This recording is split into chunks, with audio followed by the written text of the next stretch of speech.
Welcome to She's Crafted to Thrive. I'm your host, Nikita Williams, and this show is for all the ladies who are making and creating things that they love. You will hear conversations about the real everyday struggles of juggling life and business while trying to maintain passion and harmony. As women, we have the skill of getting things done, but sometimes we get in our own way. It's here where you'll see that you're not alone. You'll discover that success does not mean perfection. Fear and negative thoughts and challenges are all a part of the journey. And on this podcast, you'll find the inspiration and tools you need to have a life and business that thrives. Hey guys, welcome back to She's Crafted to Thrive. I am super excited to be back on the air and being back recording these episodes and sharing interviews and things like that because I really have missed it for the last month and a half. I know some of the listeners are like, where were you? What happened? And I hope it gave you some time to catch up on some of the past episodes. We have a total of 23 episodes, so I hope you guys were able to go back and listen to all of them and catch some gems from the ladies that have been on the show, as well as some of the things that I've shared with you to help you in your business and if you're living and dealing with a chronic illness. So where have I been? Well, I think I talked about this quite a bit. My husband and I were living in Florida, and then we decided to move back home to Georgia, and that's what we have been doing. And as you guys know, regardless of whether or not you have chronic illness, moving to another state is a huge undertaking. It's seriously a big thing to be doing. And for me, we do it like we have always done it ourselves with the help of many friends that we're so grateful for and blessed to have in our lives, that it's just been really nice to have those friends, but it's still a lot on us physically. And you can only imagine living with endo and fibro and PCOS and IBS, all things that are even more triggered by stress and no rest and not having enough, good food in your diet. Man, let's just say when we finally got back, kind of into our place, my body took over. The adrenaline was gone and my body said, time to rest. I don't care if you want to, you must. I was sick as a dog, you guys. I caught a cold. It was really bad. So I know if anybody is listening who is going through moving or have moved, and live with, have, kids and transitioning work or whatever the case may be, I am totally a cheerleader of you right now because I know it can be difficult. But just don't quit. That's my biggest thing. Just don't quit. Just reschedule a lot of things. And that's what I've had to do for this month. I've really had to just reschedule and kind of gradually get back into my rhythm of things. And I'm not quite there, to be honest with you guys, but I had to get the episode up and going. So I'm super excited that I'm back. It's really nice to be back in Georgia. However, it's kind of hot. So I was hoping it'd be cooler. We had 2 peekaboo days of fall, which I was super excited about, but now it's hot again. So I'm ready for fall to be in full effect because I just love that crispness in the air and all that. And on top of that, my husband and I celebrated our 11th anniversary, our 11th year anniversary, and we are super excited about it. We had such a great time. We went up to the Blue Mountain, Georgia mountains, and we had a great time. It's so beautiful up there. Can't wait to go back. So a lot of things have happened in less than 4 weeks, and we are just getting towards the end of the month. So with that being said, let me share some things with you that are business related. Can you believe it? Business related. Yes, I'm talking about business now. That's what I feel like, guys. I feel like I've been experiencing a lot of things when it comes to business. I've been the consumer of a lot of things. We bought a house. We bought a new washer and dryer. We bought all these things. We got our pictures done. We had our anniversary at this thing. So I have been fully involved with a lot of consumer kind of interactions with people. And it just really reiterated a lot of things for me that, one, are pet peeves of mine, and two, things that I just really appreciate, and that if you go the extra mile in your small business, you can really outshine some of these big box people. So that's why this episode is about 3 ways to ensure repeat and referral business for your small business. So, number 1, tell your story as a value proposition to your audience or your clients. Now, why is this so important? You're like, Nikita, how does that have anything to do with anything that you've experienced in the last, 4 or 6 months?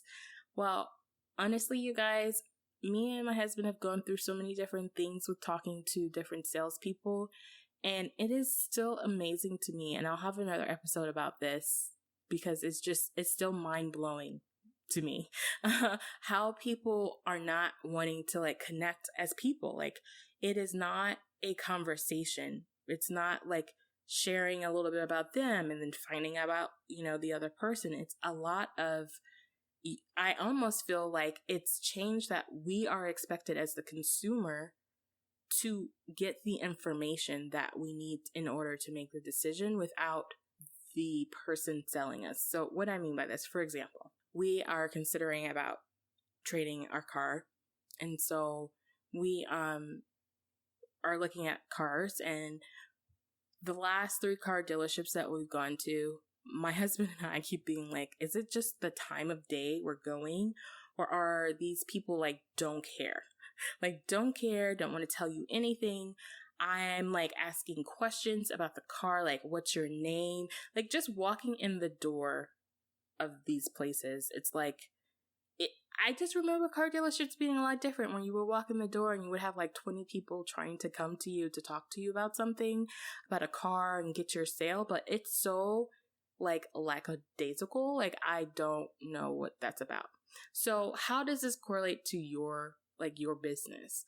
Well, people don't know who you are if you don't tell them who you are. Like, if you don't tell them your story and how it actually relates to them, it makes it really hard for you to have a genuine connection beyond the sale. And believe it or not, people still buy a lot of things based on emotion and feeling good about the person. It builds trust in a sales type of situation, especially if you're buying a car, or especially if you're buying a washer and dryer, or especially if you're buying a piece of jewelry for your favorite friend.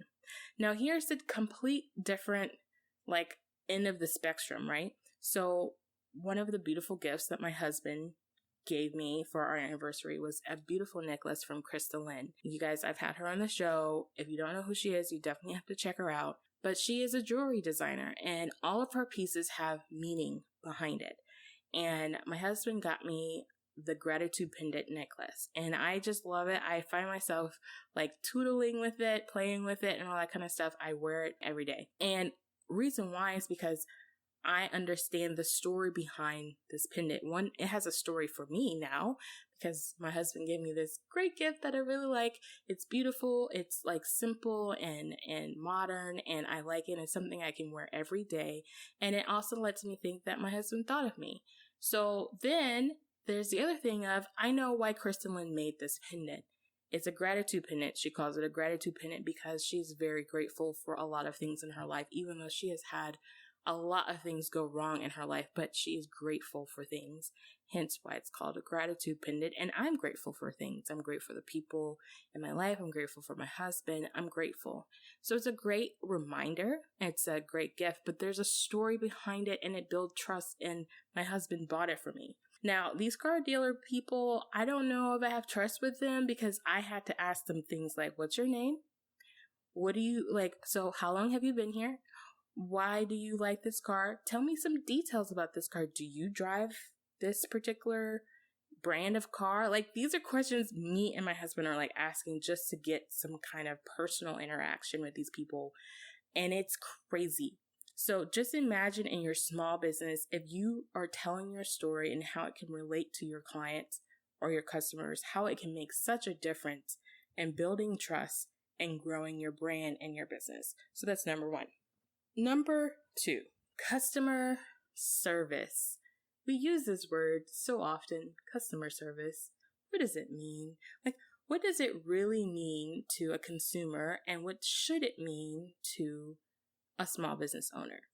Well, customer service means the customer needs service. So it needs to be something that is for their needs, right? Something that works for them. But how do you find that out if you don't talk and get to know your customer? If you don't research about your customer, if you don't know where they're coming from, where they're going, what kind of things they like to do, where else do they shop, who else is influencing their decisions in shopping where they shop. These are all things you should know as a small business owner, because guess what? The big box people are totally doing it, and they have like crazy machines doing it for them. But here's where they fail. They have all that information, and they just take the majority of the biggest chunk of that information that's kind of lumping everybody into it. And then they create different sales and different things for that large group of people.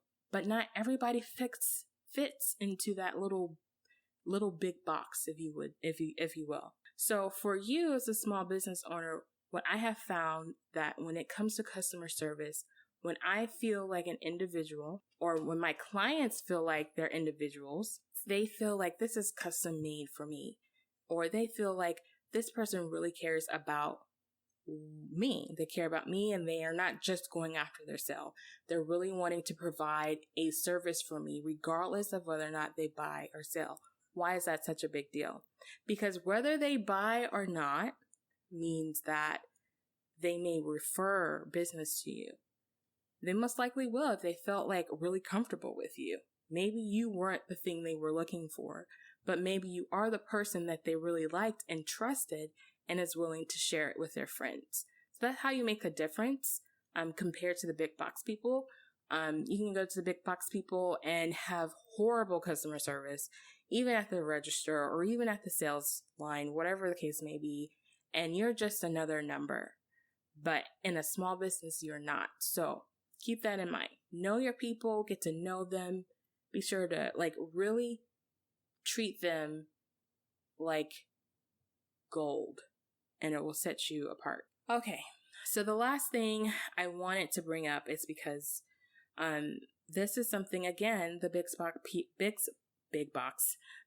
box people are really good at, is making it easy for people to shop over and over again, making it easy for people to make their first purchase right away, or making it easy. You don't have to guess if you go onto their website. You don't have to guess if you go onto the Instagram page to figure out how do you purchase this? How do you get this? How do you go there and find out where they're located? No matter how small your business is, people should know how they can get in contact with you, how they can buy from you.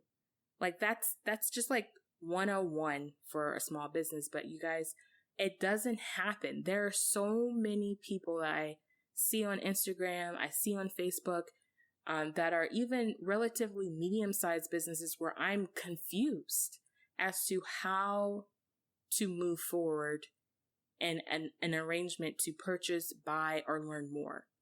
Why is this important? People don't like to work that hard for something because there are so many other options. So as a small business, you have to be very smart about allowing people to find out how to get what they want and how to get it fast. So if you don't have an online shop, that's fine. If you don't have an online shop, it should be an easy text message or an easy email that they can get in contact with you, and you respond within a very specific time frame. Do not wait forever to respond to people, because guess what? The time will be gone, right? That's just how it works. This came up recently in my own personal life with trying to find some doctors now that we've moved again. And granted, doctors are a little bit different than, a jewelry company or a candle shop or even a car dealership, because they're doctors, right? But I feel like if I can't find out information about this doctor, a picture of them at least, some reviews, there's reviews and stuff, but they don't have a place where I can learn about them that they own, I have a problem with that, because I don't really trust that a lot in the day and age of where we are. And so if your business has been around for a long time and you have been doing relatively well with business and things like that, but you haven't actually created an online real estate that is yours, you need to do that, because that allows people to find you and easily make a decision whether or not they want to connect, contact, or buy from you. If they have to go through the research and calling and like reading all these reviews all over the place, you want to make it super simple for them to really reach out to you and at least start or complete some type of engagement with you. So those are my 3 things, right? So number 1 is to tell your story and your value proposition as it relates to your client or customer. And number 2 was customer service. Like, figure out who your customers are, your ideal clients, and make a difference for them, make them feel special. And number 3 was make it easy for them to actually connect, purchase, and refer business to you. It will help your business grow. It actually really competes with the big box people, because in the big box world, we're all numbers. There's tons of us.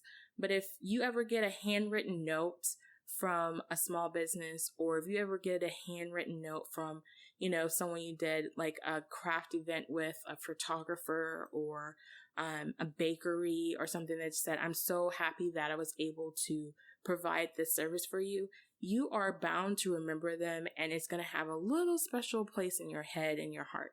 So those are my 3 things to keep in mind.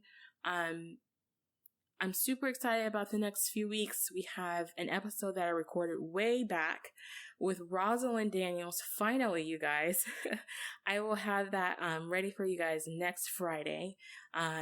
She is a wonderful lady in lots of lifestyle living things, and it's a great time this time of year, getting to fall and cooking and all that kind of stuff, and she has lots of that. So more on her next week. If you know of anyone who you believe is crafting her life in a way that really benefits other women, and being positive and working through fear and doing the things, even though it might be difficult in their small business, please let them know about She's Crafted to Thrive. I love to have them on the show. Can't promise they will be, but I'd love to know more about them. So, you guys, as you know, as we end the show every episode, I say this, and I truly believe this, is that we are all crafted to thrive. Yes, you are crafted to thrive.